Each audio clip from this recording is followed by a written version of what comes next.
Hello, and welcome back to Bedtime Stories with Vice Vice Baby, where we will continue Grimm's fairy tales.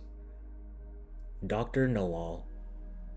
There was once upon a time a poor peasant called Crab, who drove with 2 oxen a load of wood to the town, and sold it to a doctor for 2 thalers. When the money was being counted out to him, it so happened that the doctor was sitting at a table, and when the peasant saw how well he ate and drank, his heart desired what he saw, and would willingly have been a doctor too. So he remained standing a while, and at length inquired if he too could not be a doctor. "Oh yes," said the doctor, "that is soon managed." "What must I do?" asked the peasant. "In the first place, buy yourself an ABC book of the kind which has a rooster on the front piece. In the second, turn your cart and your 2 oxen into money, and get yourself some clothes, and whatsoever else pertains to medicine.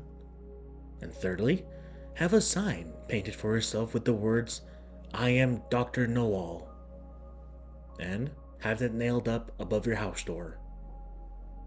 The peasant did everything that he had been told to do. When he had doctored people a while, but not long, a rich and great lord had some money stolen.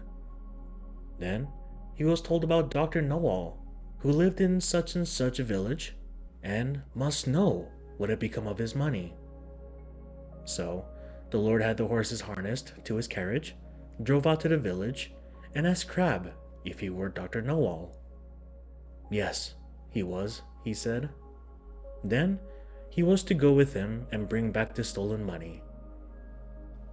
"Oh yes, but Grete, my wife, must go too."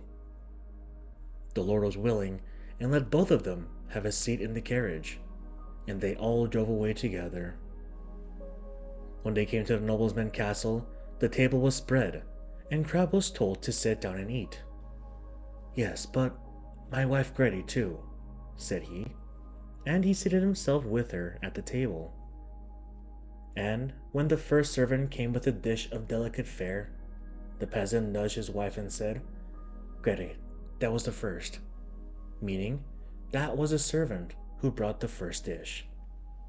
The servant, however, thought he intended by that to say, "That is the first thief," and as he actually was so, he was terrified, and said to his comrade outside, "The doctor knows all.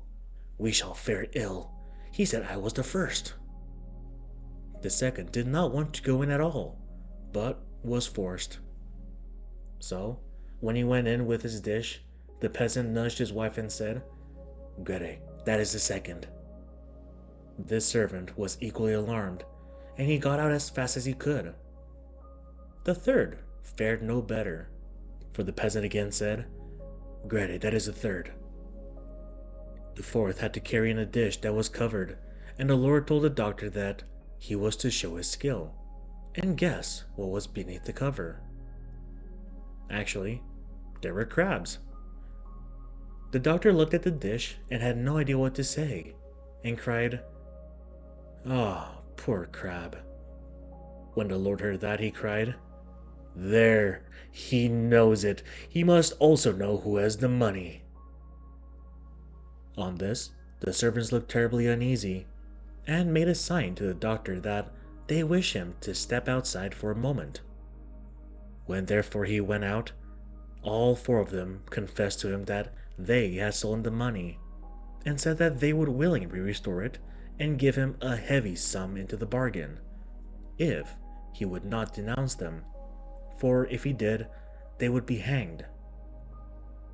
They led him to the spot where the money was concealed. With this, the doctor was satisfied, and returned to the hall, sat down to the table, and said, "My lord, now will I search in my book where the gold is hidden." The 5th servant, however, crept into the stove to hear if the doctor knew still more.